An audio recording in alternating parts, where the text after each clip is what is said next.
Okay, क्या हमने किया था पिछली वाली क्लास में? हमने किया था नर्स्ट इक्वेशन, ठीक है। नर्स्ट इक्वेशन क्या बोलती है?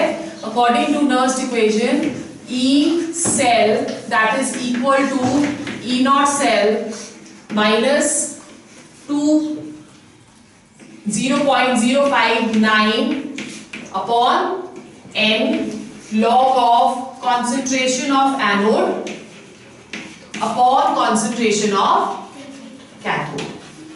Right? Now suppose we are taking one equation, जो कि टेरियल सेल में हम इक्वेशन यूज कर रहे थे, that is Zn plus Cu2 positive to give us Zn2 positive plus Cu.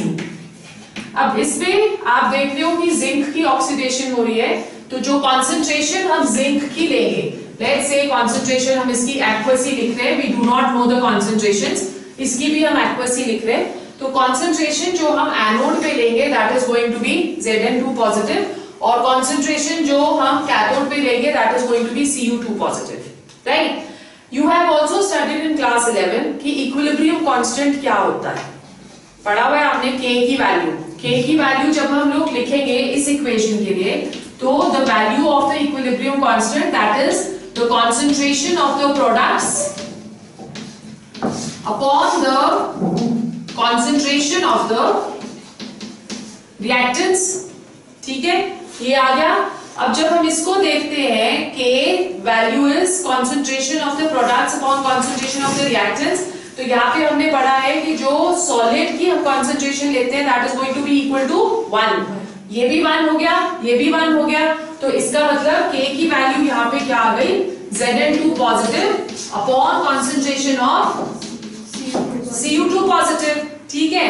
और ये क्या होता है, Zn2 positive is the anode and Cu2 positive is the cathode, तो इसका मतलब K की जो वैल्यू आई that is going to be equal to concentration of anode upon concentration of cathode, ठीक है।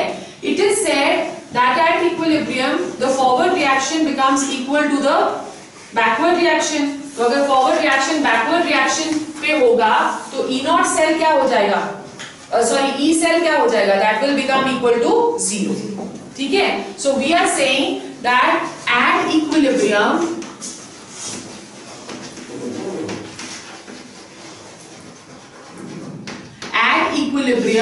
as the forward reaction is equal to backward reaction, therefore E cell that becomes equal to 0, ठीक है।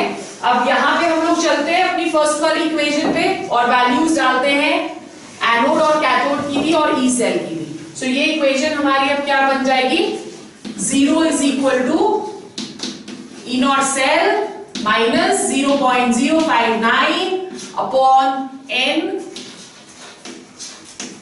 log of K, right? Let's get E naught cell this side, so we will have E naught cell that is equal to 0.059 upon n log of K, ठीक है। अब अगर ये हमारे पास आ जाता है तो हम K की वैल्यू कैसे फाइंड करेंगे, E naught cell into n upon 0.059 that is equal to log of K, ठीक है। अब अगर K की वैल्यू फाइंड करनी है तो log को हम इस साइड लेके जाते हैं तो वो क्या बन जाएगा, एंटी लॉग, सो हमारे पास आएगा anti log of n E naught cell upon 0.059 that is equal to K, ठीक है। So this is how we calculate the value of equilibrium constant. Then उसके बाद हमारे पास एक और चीज जो आती है that is Gibbs free energy. हमने already पढ़ा 11th में कि Gibbs free energy क्या होती है, the energy which can be converted into most useful work, that is Gibbs free energy.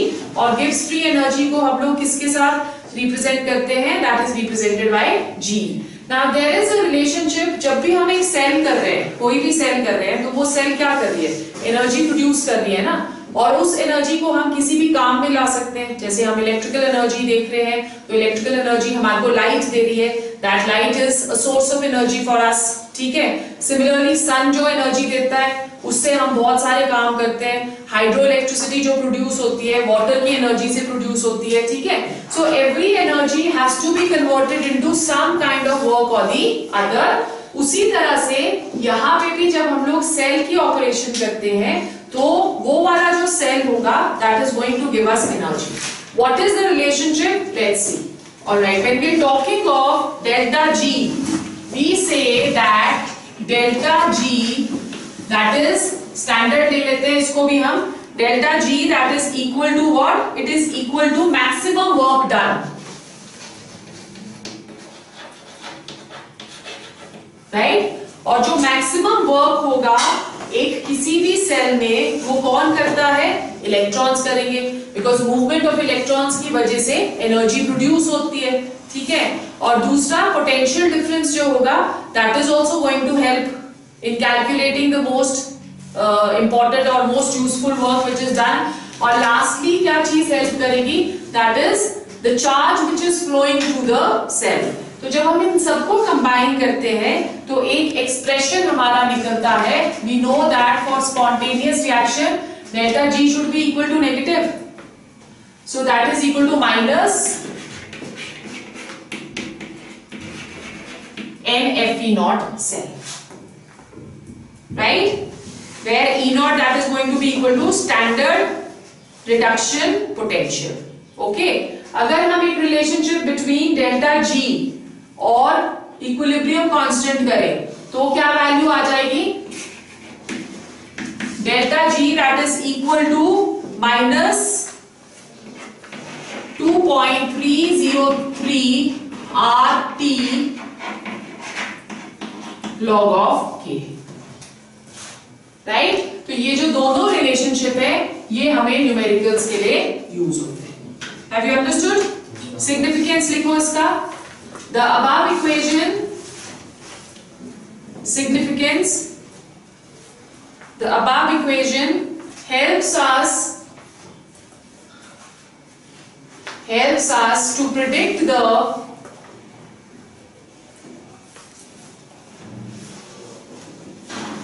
feasibility of the reaction, to predict the feasibility of a reaction for any reaction to be spontaneous, for any reaction to be spontaneous delta G should be negative. Delta G should be negative, for which it is important that E naught cell should be positive.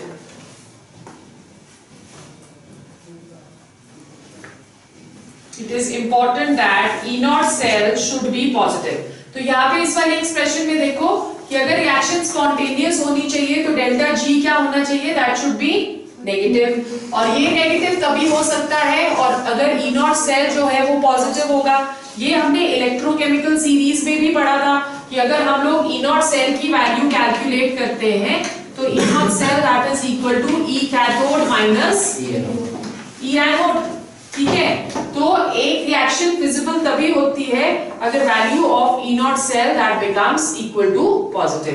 Negative and positive will become equal to negative.